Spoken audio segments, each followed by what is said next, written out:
प्यार ने दोस्ती से एक दिन पूछ ही लिया, जब मैं हूं तो यहां तेरा क्या काम है? तो दोस्ती ने कहा, जहां तू नाकाम है वहां मेरा ही नाम है।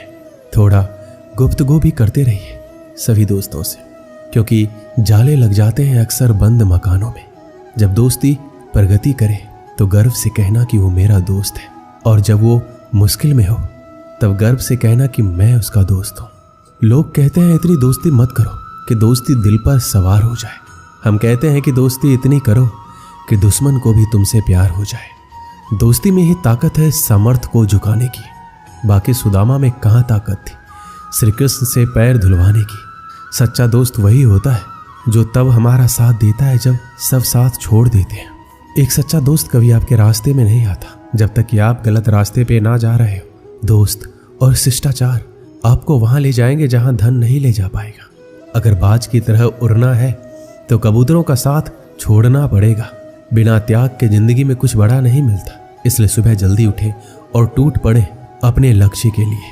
जोशीले और जुनूनी बनिए। विश्वास रखिए, परिश्रम का फल सफलता ही है। हर छोटा बदलाव बड़ी कामयाबी का हिस्सा होता है। जीवन में शांति चाहते हैं तो दूसरों की शिकायतें करने से बेहतर है खुद को बदल ले। धैर्य रख, मेहनत कर, तेरे नसीब का तुझे ही मिलेगा, किसी और को नहीं। ज्यादा बात करने वाले कुछ कर नहीं पाते और कुछ कर दिखाने वाले ज्यादा बात नहीं करते। बड़ा आदमी बनना है तो सोच छोटी क्यों रखते हो? सोच को बड़ी बनाओ, आप भी बड़े बन जाओगे। जिंदगी का खेल जारी है, आज तेरी तो कल मेरी बारी है। मेहनत इतना करो कि आज की गलियों का शोर एक दिन तालियों में बदल जाएगा। जिस चीज में दिल लगे ना उसमें जान लगा दो। जिस मेहनत से तू भाग रहा है वही कल तुझे सफलता दिलाएगी। झोंक दो खुद को इस आग में, यही आग कल तुझे हीरा बनाएगी।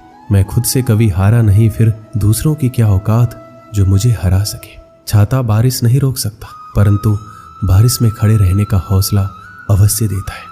मुश्किल वक्त का सबसे बड़ा सहारा है उम्मीद, जो एक प्यारी सी मुस्कान देकर कानों में धीरे से कहती है, सब अच्छा होगा। जिंदगी जो शेष बची है उसे ही विशेष बनाइए। बाद में तो अवशेष होना ही है। किसी को भी खुश करने का मौका मिले तो छोड़ना मत। वो ईश्वर ही होते हैं जो किसी के चेहरे पे मुस्कुराहट दे पाते हैं। जिस किसी ने ठुकराया आपको क्यों उसको याद करें? अभी तो पूरी जिंदगी पड़ी है, चलो एक नई शुरुआत करें। कभी हार मत मानो, क्या पता आपकी अगली शुरुआत में ही आपको जीवन की सबसे बड़ी सफलता मिल जाए। इस दुनिया में शायद ही हम दोबारा आए, इसलिए इस जन्म को ऐसे जी लो कि कोई ख्वाहिश ना रह जाए। श्री कृष्ण कहते हैं, मेहनत के आगे किस्मत की इतनी औकात नहीं कि वो आपके सपने पूरे होने ना दे। हुनर होगा तो दुनिया खुद कदर करेगी। एड़ियां उठाने से किरदार ऊंचे नहीं होते। क्यों बनूं मैं किसी और के जैसा जब नहीं कोई मुझ जैसा। खुद के सपनों के पीछे इतना भागो कि एक दिन तुम्हें पाना लोगों के लिए सपना बन जाए। मौका सबको मिलता है, वक्त सबका आता है। कोई चाल चल जाता है, कोई बर्दाश्त कर लेता है। याद रखिए, अपमान का बदला लड़ाई करके नहीं, सामने वाले व्यक्ति से ज्यादा सफल बनकर लिया जाता है। अपनी जिंदगी से कभी नाराज मत होना। क्या पता आप जैसी जिंदगी किसी का सपना हो। सिर्फ सुकून ढूंढिए, जरूरतें तो कभी खत्म नहीं होगी। यूं ही नहीं होती हाथों की लकीरों के आगे उंगलियां। ईश्वर ने भी किस्मत से पहले मेहनत लिखी है। नाम एक दिन में नहीं बनता, पर ठान लो तो एक दिन जरूर बनता है। कभी हार मत मानो। आज कठिन है, कल और बदतर होगा, लेकिन परसों धूप जरूर खिलेगी। जिंदगी में कभी किसी बुरे दिन से रूबरू हो जाओ तो इतना हौसला रखना कि दिन बुरा था, जिंदगी नहीं। गलत लोग सभी के जीवन में आते हैं। लोग सीख हमेशा सही देकर जाते हैं। किसी पेड़ को काटने का किस्सा ना होता अगर कुल्हाड़ी के पीछे लकड़ी का हिस्सा ना होता।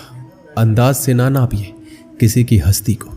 ठहरे हुए दरिया अक्सर गहरे होते हैं। जरूर कुछ तो बनाएगी जिंदगी मुझको, कदम कदम पे मेरा इम्तिहान लेती है। कैसे कह दूं कि थक गया हूं, ना जाने किस किस का हौसला हूं।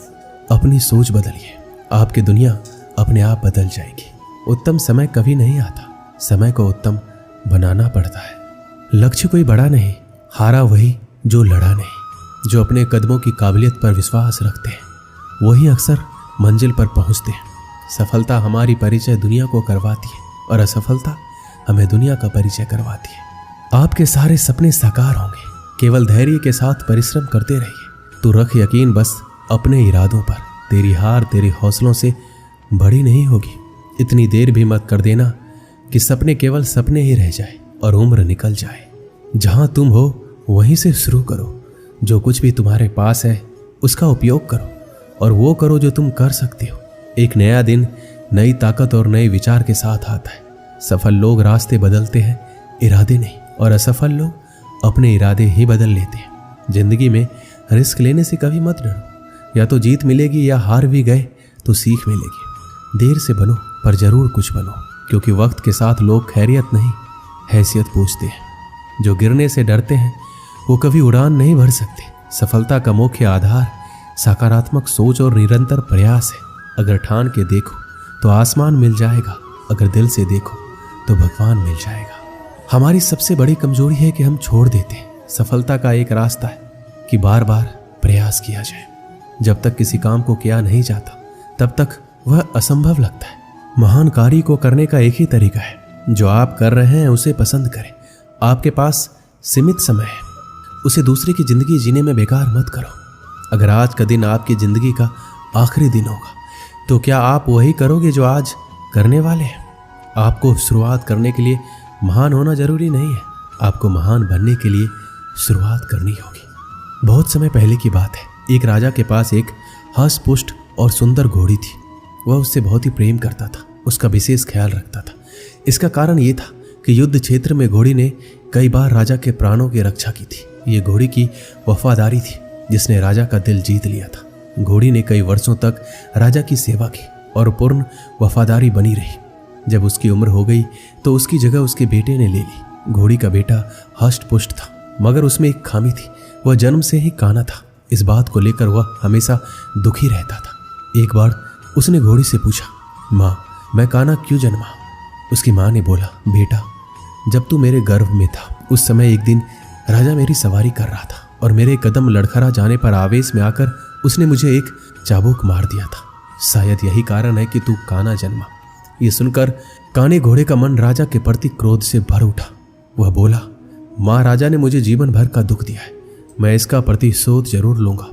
माँ ने समझाया, नहीं बेटा, राजा हमारा पालक है, उसके प्रति प्रतिशोध की भावना अपने हृदय में मत ला।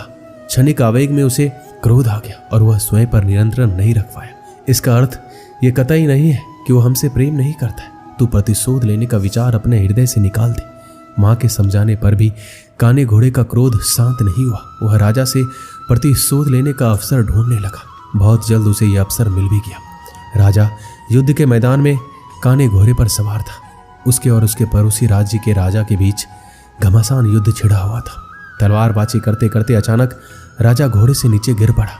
मौत उसके करीब थी। काना घोड़ा उसे उसी हाल में छोड़कर भाग सकता था, लेकिन उसने ऐसा नहीं किया। उसने फुर्ती दिखाई और राजा को फिर से अपनी पीठ पर बिठाकर उसके प्राण बचा लिए। वह चकित था, उसने ऐसा क्यों किया? जिस व्यक्ति ने उसे काना बनाया उसने उसके प्रति वफादारी क्यों दिखाई? क्यों उससे प्रतिशोध नहीं लिया? यह प्रश्न उसने अपनी माँ से पूछा। वह मुस्कुराते हुए बोली, तू आखिर बेटा किसका है? मेरा ना। मेरी छत्र छाया में तू पला बढ़ा है। जो संस्कार मैंने तुझे दिए हैं वो तेरी रग रग में बस गए। उन संस्कारों के विपरीत तू जा ही नहीं सकता। वफादारी तेरे खून में है बेटा, तू वफादार ही रहेगा। इस कहानी से हमें क्या सीख मिलती है? संस्कारों का आचरण पर बड़ा गहरा प्रभाव पड़ता है। जिन संस्कारों के साए में बच्चों का पालन पोषण होता है वह उसके अवचेतन में गहरे तक समाहित हो जाते हैं। ऐसे में अपने संस्कारों के विपरीत वह जा ही नहीं सकता। संस्कारों का सबसे बड़ा आधार परिवार है, जहाँ से संस्कारों की नींव बढ़ती है। हर माता पिता की जिम्मेदारी है कि वो अपने परिवार को अच्छे संस्कार की नींव दे। अच्छे संस्कार के परिवार का व्यक्ति संस्कारी बनेगा और अपने कर्मों से समाज में सदा सम्मान पाएगा। दोस्तों, इस वीडियो में बस इतना ही। मिलते हैं अगले वीडियो में। अपना ख्याल रखिएगा। जय श्री कृष्ण।